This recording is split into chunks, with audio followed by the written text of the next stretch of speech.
So like normal for your estradiol is between 10 and 400 and mine's 57.7. So technically I'm in normal range, but she's like, that doesn't mean you're not having symptoms. Yeah. So that's why he's giving you the prescription, because I'm like, hey, 57 out of 400 doesn't sound great on a test. You know? I'm not a mathematician, but if I'm getting that in college, I think I'm having to retake that class. Totally. So I got that in aerobics. Give me that. They didn't want to do a testosterone. They did FSH or whatever, which was still like within range. So they're just starting me out with the 1, but I'm good with it. Like, I looked it up online. A lot of people don't have it's so funny.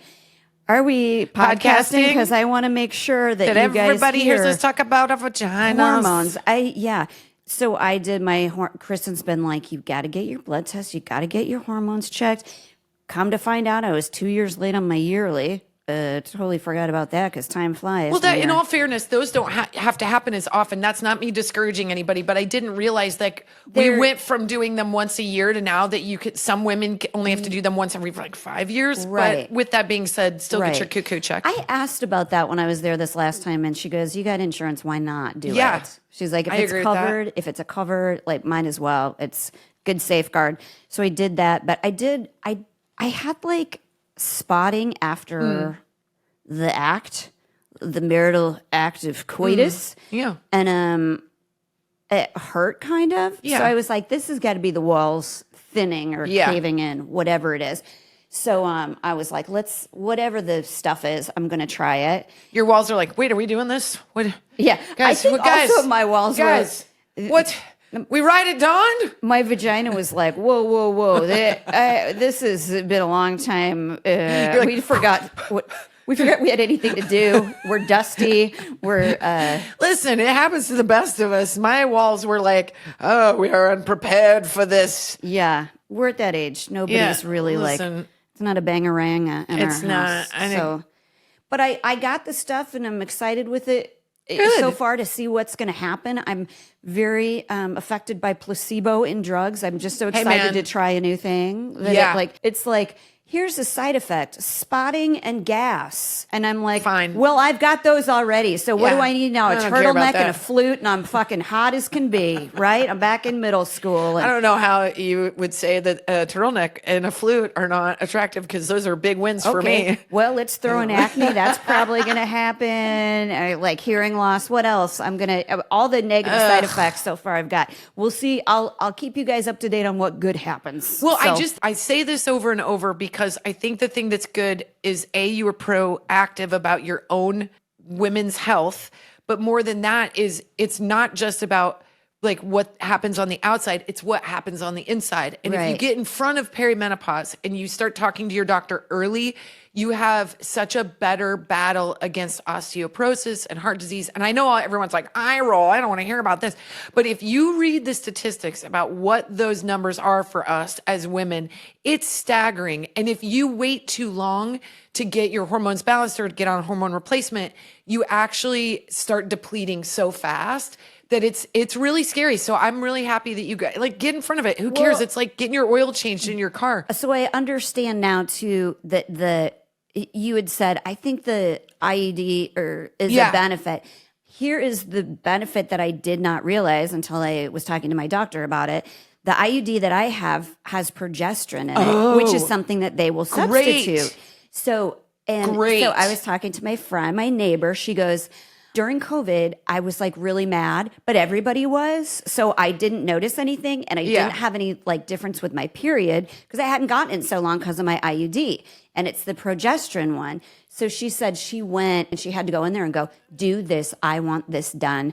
And just so you know, I'm going to get it done outside of here if you guys can't make it happen. Right. So she said the nurse pulled whatever string she could to get all the testing. She goes, I know something is off with me, which she's a nurse. So she was really proactive and knew the right things to say about it. But she said, because you have the IUD, you're going to miss a lot of symptoms or you're not going to have some of those symptoms. Which is also one of the appealing parts of having the IUD is that if it would make that course not so intense, but you could misread. You can. You totally can. But I do think I'm no doctor. I'm just saying when you have a goatee like me, the symptoms come on strong. Well, they're hard to miss. He said to me too, my doctor was like, we normally don't test testosterone unless we think you might have a thyroid thing, like PCOS or something like that. Or he's like, can't tell you how many people have asked me if I've had PCOS or tested me. My doctor was like, I don't know many women that have your level of testosterone that don't have it or I don't have it. I'm just a dude chick. That's I don't my know how other to friend. explain I'm attracted to you ladies because she has high testosterone too for a female. Laura does? Yeah, because she works out so much too, I think. Same. See? Muscular people, you know, like gets your testosterone going. So like, yeah. So she was looking into getting that. I hope it's okay I'm talking about this, Laura. I won't use your last name or address or anything like that. They won't give you estrogen without progesterone. Yeah. They have to do them together. So if you have the progesterone IUD, all they have to give you is estrogen. Which, by the way, mine's totally covered. 3 months worth. Great. 3 months worth is $500 if you're paying out of pocket, and it was $90. That's what mine is too, because I went to the patches. Look, I'm like the race car things where they go into the pit and they're like, yeah. I get my tires switched, my patches replaced, my creams, my rubs. Sometimes I tried the pellets. I decided not to do those because the whole thing made me want to barf a little bit, but I might go back. Those are out of pocket. But like everything is covered to a degree. I still think you should be able to go into a bathroom and be like, condom, tampon, pad, hormone replacement therapy, and a fucking compliment. And all of those should be zero money. Well, that's what I think. I do think it's interesting because you can't, unless you really like know your health history, like what kind of IUD you have, because you could have a copper IUD and you're not getting progesterone. Yeah. So you have to have your doctor know exactly what you're getting, so you know what combo. Don't do one of those online things if you don't really know. An online IUD? No. I just Are you talking about like MIDI and all those things? Yeah. I agree with that. I use MIDI. If you don't know the story, it's I got a supplemental OBGYN and I told her all of my deepest and darkest vaginal secrets. Sexual history. And I talked so fast and I gave her so much more information than she needed.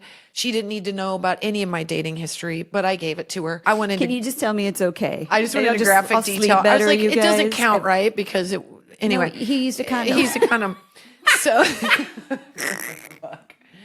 there was a part of me that believed that to be true. I went into great detail and then I got immediately awkward because I was like, we only have 20 minutes on this telehealth thing. And then I was like, where are you at? And she's like, Kansas City. One thing leads to another. We found out that she is my cousin. In fact, along with story short, she ended up being from a really small town in western Nebraska. And she's like, my aunt is Anna Faye. And I said, my aunt is Anna Faye. And so I'm glad to have a doctor in the family. She's great. Proud of her. Yeah. But the thing is about those, I know what you're saying. The thing about the supplemental MIDI and all of those, I think they're wonderful for a million reasons. Obviously, just like with BetterHelp or anything that is something you can do remotely, I think it's a great thing. I don't think it should be the first team. I think it should be the B team. I think you should have an active OBGYN that you go into their office, you go into a lab, they look at your stuff, they look at you, they assess you, you create a relationship with them. MIDI for me is supplemental health, but I always defer to my doctor first. Once you've been in there, nobody's been in more than me. I've got a frickin' beeline to my doctor's office. If you've had a hysterectomy, yes, any kind of hysterectomy. Yes. Or you've had an IUD, make sure you talk to the source who knows exactly what you've had removed. Because that's different. If they leave your ovaries, there's a different like hormone requirement you're going to have. So when the doctor called me, I was in the car with my son. Yeah. And so I switched it. I never like do handheld in the car. Yeah. We were on I'd the say freeway. let it rip. So I did handheld. He's was like, what's estradiol? He goes, why'd you do that? I go, well, I was talking to the doctor that delivered you about my lady health parts right now. And I was like, I think I'm just going to make this not a weird conversation with him. I go, so you know how like you're at the age where your hormones are just like starting to kick in. He's like, ugh. I go, well, guess what, bud? After you get a certain age, they start to leave and it can cause health problems. Like your hormones affect it's systemic. Every single part of your body. It can affect your heart even. So I went to the doctor and but I didn't know if they were going to say something that was too personal that would creep you out. So I took it off speakerphone. So then Delilah had a question about it when we were talking, at my friend's house last night. And Dash was like chiming in. He's like, no, it's just like how when your hormones are kicking in, then they're gonna leave later. And I'm like, hey, I think I might have just normalized the life cycle for my children a little bit. Look, it's not the first thing I want to talk about at a party, but it is the last thing I end up talking about at a party. Well, unfortunately now, you know me. That or finance rates. I don't know. I spent the whole party talking about that. Yeah. Because you know what it is? I was shocked when I had my first symptoms and I was young. Everything was kicking and normal for like 4 years after I went in. I was shocked at how little I knew.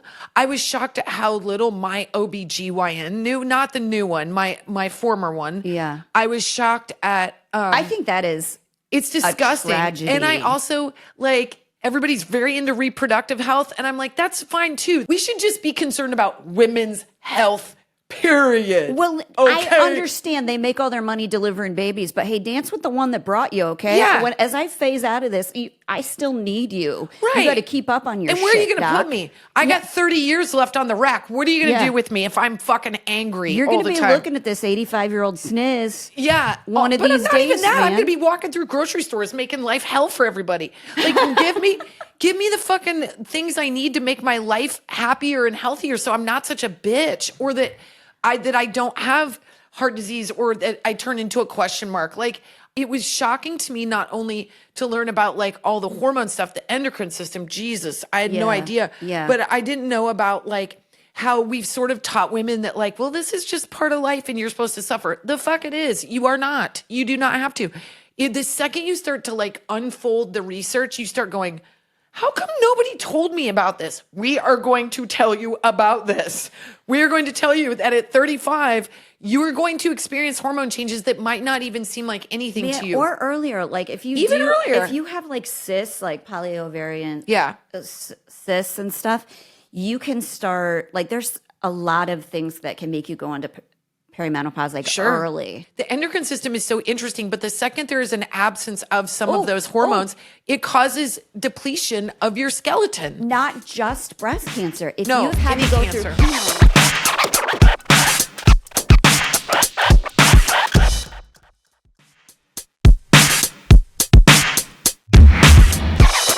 So Kristen's done a lot more research on it than I have. I'm willing to try whatever it is that works. If I need to switch to patches, whatever. Like I did read that some women get nauseous, like almost like a morning sickness thing, depending on like what time of day they put the cream on or whatever it is. But I want to know how long I need to take it. Am I going to have to do it forever? And like, yeah, but take one step at a time. Yeah. One thing I've learned is to like really enjoy those good days. I'm not trying to be like a Debbie Downer that like everything is terrible, but you do find yourself thinking you're crazy. And I always want to say to women, like, if that starts to happen to you, just for once in your life, think that it isn't you and go in and get assessed first. And if the doctor's like, nope, you're totally normal, then you got to go talk to somebody else. But I'll bet dollars to donuts. Generally, mental illness does not kick in when you're over 40. No, it's that been just there is. for a long It's been time. there. It's been sitting there. It has been your friend the whole time. Yeah. But it does. Interestingly enough, your SSRIs don't work the same. Like women have a high level of depression in the peak of perimenopause, right into menopause, and then I've been reading a lot about. There's this positive thing that happens too, where women become wise. They become less concerned about how they look. They become more direct in what they say. There's like a steadiness to women. They bond more together. There's like, once you get the whole, hey, my only worth is having these babies. And it becomes like, I also have a brain in my head. But that's why we have to advocate for our health, because now we have all of this equipment. We got to make sure that it runs. You know, it's like, you're not just your V-hole, you know, you're not just like a bangerang, even though I enjoy it. And can I go right into this, into a hot flash? Can I just go right into this?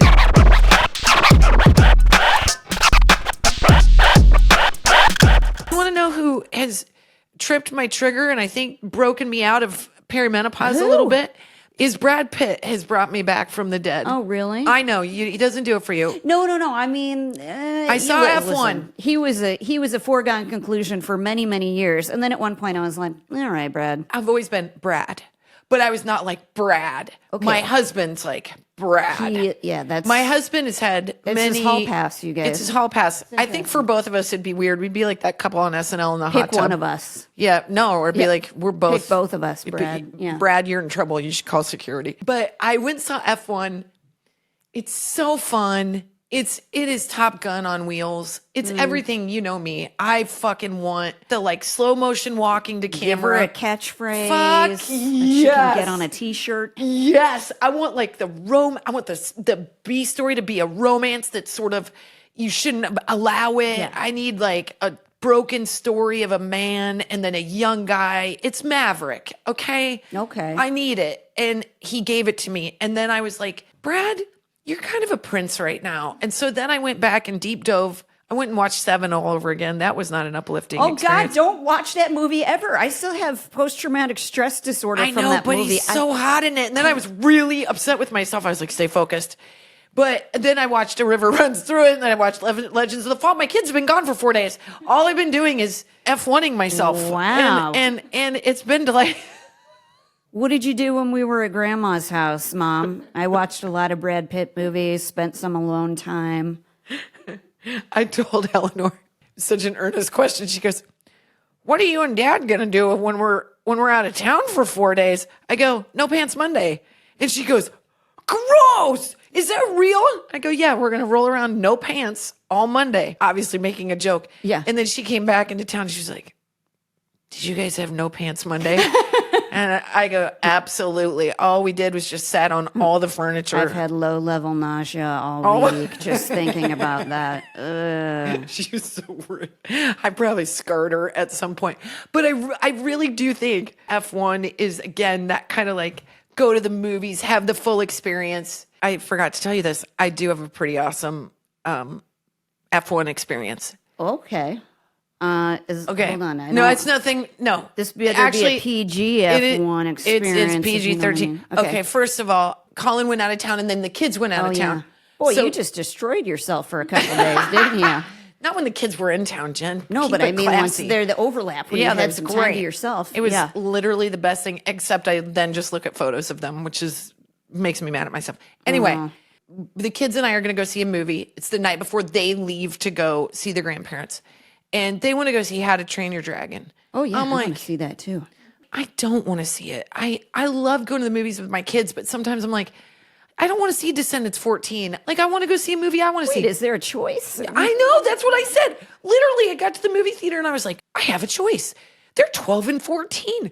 Their movie is in theater number 3 and F1 is in theater number 2. So I go, Finn, Eleanor, peace out, baby. I bought you 2 tickets. I'm going to go see my movie, which had 1 ticket left, 1 seat left, right in the middle. It was like God was calling to me. Yeah. I go, you guys, when you get done, go walk about, stay close. I'll be done. And we'll meet up. Yeah. It'll be great. So I was like, peace out. My popcorn, my Milk Duds, my soda. Yeah. I go into this movie theater, Jen, and it's packed to the gills, except the row that I'm in. Half of it's packed. I'm like, they're just late. So I sit down next to this man who is, I'll bet 70s. Okay. And just to give you, he's wearing like an old New York Yankees hat, a tie-dyed shirt, cargo shorts, and you know those Tevas that look like tennis shoes that have like the toggle? Yeah, I know. Okay, so You were like, sir, we're wearing the same outfit. So I sit down, and he was really nice, and he goes, he's like, he had like this like abrupt way of speaking. He's like, you need some help? Because I had all this popcorn and my candies and stuff, and I go, oh, thanks so much. I'm good. But we're in those like recliner seats, you know, so it's kind of intimate. I'm like next to this guy, and next hold to me, hands? Jen, next to me, there's 4 open seats. I'm like, where the fuck are these people? They better get here. So the credits start rolling, and these people are not here. And I am sitting next to, now I know his name is Jim, and he has been giving me information about movies for the last 15, during all the credits. His kids are on the left side, and I'm like, boy, his kids are just fine with me. Like, it felt so weird, right? Because I'm like, are you our new mommy? Jen, the movie is happening. These fuckers to my right never show up. I go to bathroom twice because the movie's long. I think to myself, I could sit at the end of this aisle, right? And How not are you have going to sit- make Jim feel? But then I'm going to make Jim feel bad. Yeah. So I go sit next to Jim, and turns out those are not his kids. Jim was also on a solo situation. And I think I was on a date with Jim the whole time. Can I tell you, during the movie, there's a part that's so fucking exciting that we high-fived each other. And yeah. Oh my God. Jim and I became very good friends. And this is where you become your mom, because she would have gotten his number. I absolutely knew I should not get his number. I think Jim wanted my number. And I was like, I've got some explaining to do when I come out of this movie, holding hands with Jim. Ma'am, I couldn't help but notice your middle toe is long, creeping out of the end of your divas. That is exactly the kind of lady that I am into. Yeah, exactly. Was it 100? I shared my milk duds. I just didn't. I didn't know what to do with myself. I don't know. I was like, Kristin, don't try to outdo this. Be in it. No, you're listen, not getting out of this date. I will. Some people get weirded out by doing stuff alone. I will go to a restaurant, eat by myself. Me too. All day long. I love Me it. too. Actually, I'll sit Me there too. and read the paper. But I haven't been to a movie on my own before. Really? Never. I love it. You know, I have some distraction issues. I get a little mad about phones and loud conversation. Oh, yeah. Doesn't stop me from saying, cool it. But I do have to say, I was like, Jim, you're literally the problem. And I'm sitting right next to you. And man, I'll fall on the sword for you. I really will. If anybody tells you to be quiet, they're going to have to deal with me, which is the most ironic moment. Meanwhile, in another part of town, there's a conversation happening where this young person's like, I was behind this first date like a Tinder hookup between this old guy, I know his name is Jim, and this loud talker named Kristin. They're getting to know each other the whole time. All they talked about was kept blocking the screen. Yeah, movie trivia. Like he was like, Rob Reiner produced, and I was like, so many different movies. And then we would go on Bruckheimer. Like it was actually one of my better dates. Well, yeah. Yeah, and those fucking assholes never came to the movie. To my right, all I could think about is, do you have money just to throw away? Those seats were there bought. better have been some kind of emergency. I bet somebody got in a fight. I bet a marital situation happened. Is what I guess. They just have money to spend. I'm like,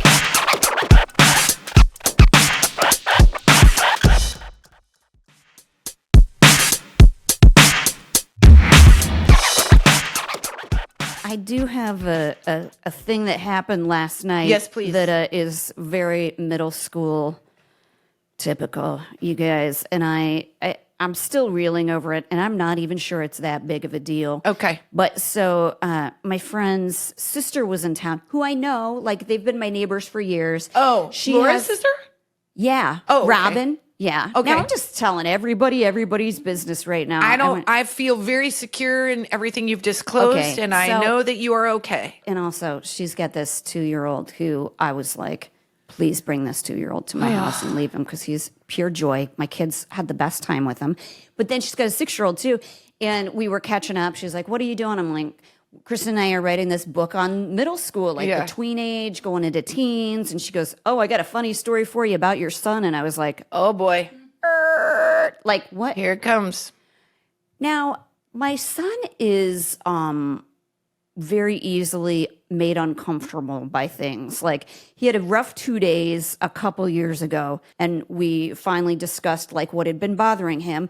And he was watching YouTube, and a topless woman popped up on the screen. And I don't know if that's a rough day or if that day changed his life forever. And he was like, I just got to wait this out, and then I'll get to see him in 40. Guilt or conflict, whatever, inner struggle that he felt, whatever was unnerving for him. Like he felt guilty that he had accidentally seen that, had he done something that, because he knows he shouldn't see stuff like that. So he's pretty like a rule follower. I love that you have had a couple bad days. I'm like, this was a Tuesday for us. Well, I'm trying to, like, Delilah, God knows what she has seen, and she does not feel the need She doesn't feel any fallout. She doesn't feel, she's like, fine. She's like, Mom, I think I need a new bra. And you're like, you don't even need a bra. What do you? She's like, look, I've seen all the Twilights, and I'm like, she goes, there's kind of nudity in there. I'm like, what?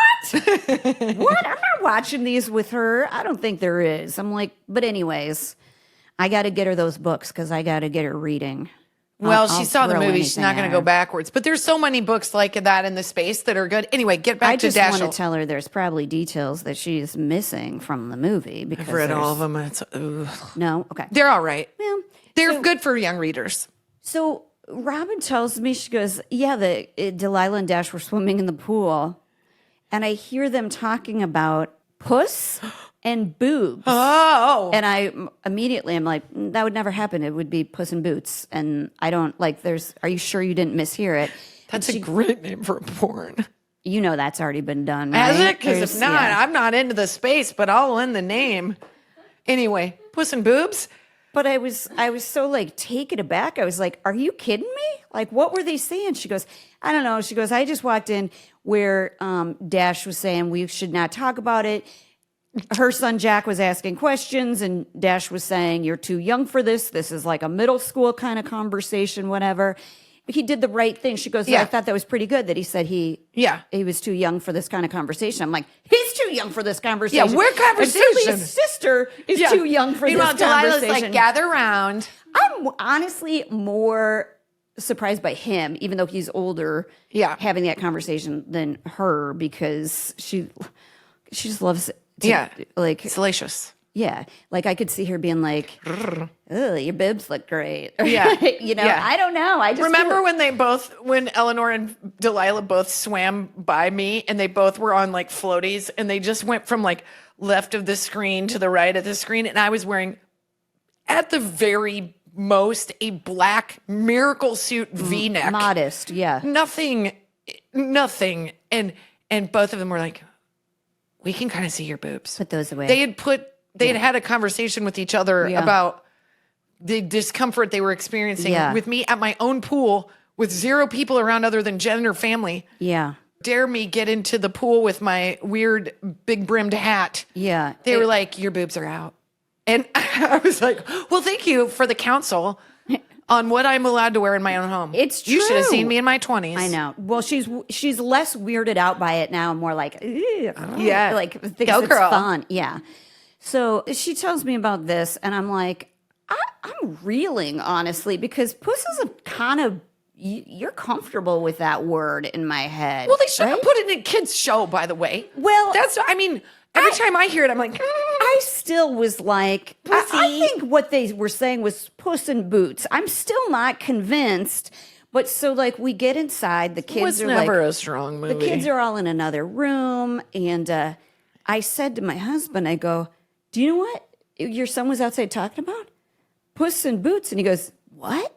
Like he asked me what? Like 14 times. Like he could not believe that this was the conversation that was happening. At all. And I was like, we gotta talk to him. And I was more mad about it that he, as the older kid, would be having this conversation at all in front of his sister and in front of a younger kid swimming by.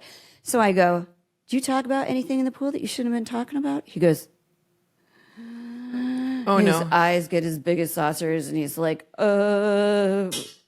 yeah, I kind of was, yeah. And I was like, okay, we need to talk about that later.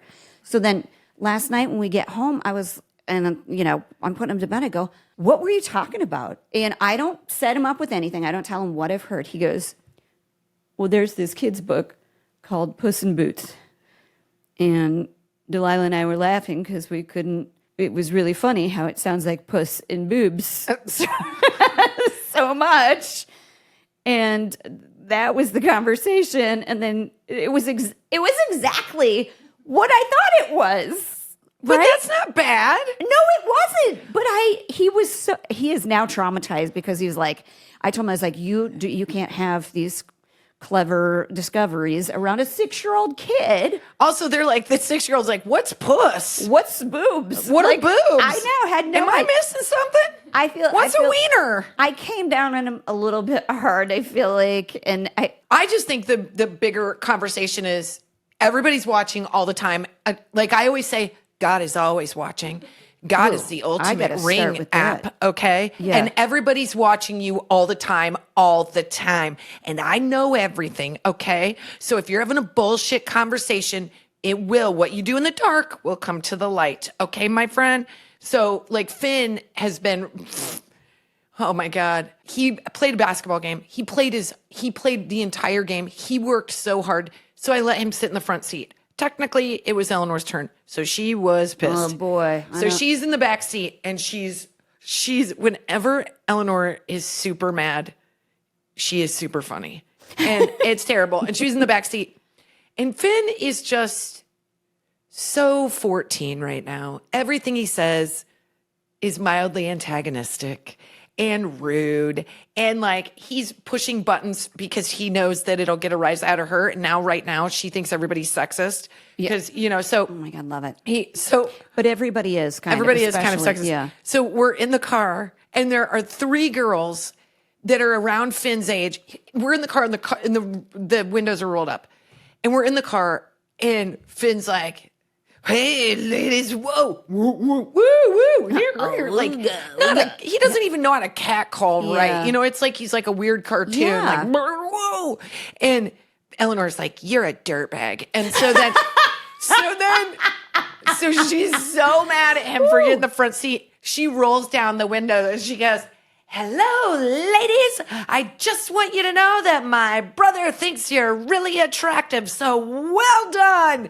And Finn like slurks down in his seat. He's like, oh my God, Eleanor. And she goes, his name is Finn Sweeney. Whoa. I go, maybe don't tell him. Yeah, first and last. And last and his address next time. And she's so mad. She is... So Finn, like right now, every conversation is like, you can't say that. Don't say that. Nope, that's not what you say. That's not what you meant. Do you even know what that means? Why are you saying that? Like constant. But you have to constantly stay on top of them because just this morning, Dash goes, in Newsies, they say the D word. And I was like, it's got to be damn. Because they did it in the middle school. They did Newsies in middle school. And Delilah, who's turning 10, goes, whoa. And he goes, not that D word, the other one. I'm like, so you guys know them all. They know them all. Just Come on. Behind the scenes, you have learned every single word. But just me, I'm learning about it now. I just didn't know they knew. They know so much. We just don't want to know they know. And also, I don't know how to break it to parents that are trying to be real tight with their kids. I know. They know the most. I don't know what the math is on that, but the ones that were like the most buttoned up parents that were like most concerned about were the ones that had the naughtiest kids. Yeah. I mean, know the most and say the most and have seen the most. And they can't wait to break out of the house when they're 14. I do think like people would be surprised to be like, Jen, you're pretty foul-mouthed sometimes. I try not to. You don't cuss in front of them. Yeah, I cuss in front of my kids regularly. But I said to Dash last night, because it does worry me. I say, like, when he's on YouTube, I go, don't watch the podcast, man. I'm like, please don't. Are you kidding? Oh, he's so curious, Kristen. Oh, mine are not. And I go, listen, you're not allowed to watch our special on Amazon. You're not allowed to listen to the podcast. Now it's like. No, because he's asked. But I said to him last night, I go, there's a time and a place for you to get together and you can use those words. You're with your friends. You're going to try them out. Yeah, just don't let me hear you. And don't get on a Ring app because that's evidence. I said, you know who you should do it around. And it's not a 6-year-old kid. Yeah. He goes, yeah, I know. I go, because I'm going to get on and I'm going to say what I want to with Miss Sweeney. And I'm going to do an IMOMSOHARD show. I'm going to say whatever I want to on stage. And that's the place for that. Yeah. But you got to know the right time and the right place. You're being really reasonable. I'm always watching. So if your foul mouth goes awry, I will know. I mean, I don't want him to call the police because his friend says fuck her or something like that. But more than anything, I think Finn, I have like these reins on just because I want to make sure that he's always polite. And we do always get nice compliments from other people. I'm sure it's a really nice experience where they're like, your son is so polite. He's so kind. He saw, he'll wave to me in the neighborhood. And I'm like, really? What's it like? Because yes. No, that's I have notes. Yes. He's rude in our house. Yeah, they're going to be jerks at home. And then. I did one time. Oh, no, I can't. And then what? No, I did let Eleanor listen to the podcast one time and I was telling this story about Finn. It was a perfect thing for her to hear me talk about. So then she was like, this is a podcast of talking shit about Finn. And I was like, no, it's not. And then I talked about her room being a complete disaster. And she gave me one of those looks of like, Judas. Yeah. And I'm like, hey, man. Hey, yeah. It isn't for you. It isn't for you. And we can all agree that I could do 600 of these and you're never going to listen. Also, I'm going to keep your private information, your like things that private are, enough. Yes. And like I posted Delilah's wish list for her birthday because that's not private. Okay. Like she would happily send that out if it meant she would email that shit just hoping she would get like random. And by the way, she did. Michelle got her all the Dork Diaries books. She texted today. She's like, which ones does she have? I'm like, none of them. She goes, all right, I got a 1, 2, 3, 4, 5, 10, and 13 or whatever on like one of those buy nothing groups. Like somebody had the whole books. Like, oh my God, she's good at those. She's so good at it. So I do know that if she knew I published or like put that online, she'd be like, "Why did you?" Well, they don't get it, and that's fine. I'm gonna thread that needle for as long as I can. Me too. I got it. And what are you gonna do? Did we just podcast? We did, but I think we want to send out a little we want to prayer. Send love to Texas. Yes, to all the people that have been affected by the floods and by the camp. We have been constantly thinking about the families affected by this tragedy because they are enduring unimaginable loss. Like I can't imagine what they're going through. I can't imagine the levels of pain that they're going through.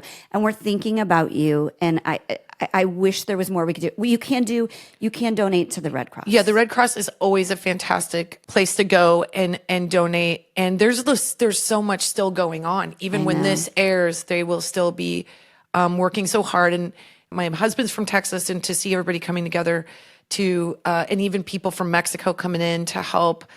It's tragic. Tragedy. It's tragic. And we know that some of you out there are literally just trying to put one foot in front of the other. And we're here to say that we're thinking of you and we're praying, and we hope that you find peace.